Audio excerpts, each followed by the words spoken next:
Birmingham is home to a unique grief therapy center for parents and children who have recently lost a loved one. It's called the Amelia Center and is a division of Children's of Alabama. We sat down with Barbara Hurst, who shared how the Amelia Center helped her and her husband cope with the loss of their teenage daughter, Natalie, after she was killed in a car crash in 2010. We will never forget her because she was our beautiful daughter. But when people talk about her, kind of like, what would Natalie have done in this situation? Or what do you think Natalie would be now?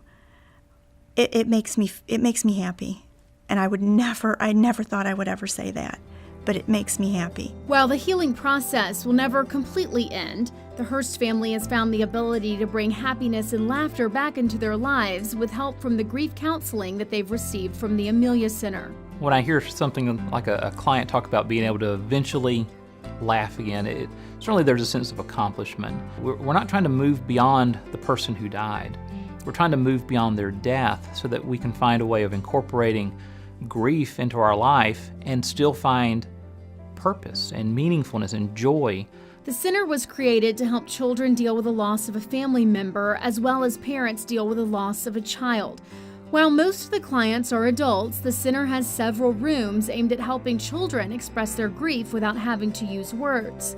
We can shoot basketball or we can play a game of some kind. And in the context of a game, you'd be amazed that they're so willing to talk. Through play, Robert Smith says it's amazing how children will open up and never realize that they're receiving counseling.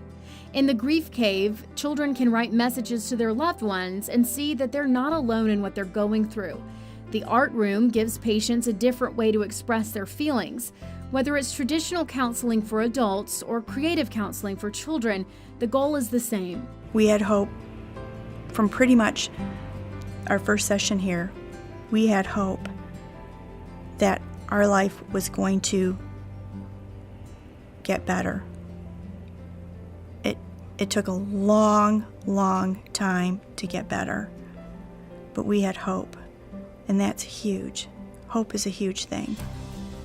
I will honestly say this, the Amelia Center saved our life. It saved our life. I don't know where we would be if we didn't have Robert and the Amelia Center, because it truly did get us on a really good road to healing. The holiday season can be especially difficult if you're grieving the loss of a child, a parent, or guardian. You do not have to feel alone. Visit ameliacenter.org for more information on how to book a session with a grief counselor at the Amelia Center. The service is free. For CBS 42 Community, I'm Lillian Lalo.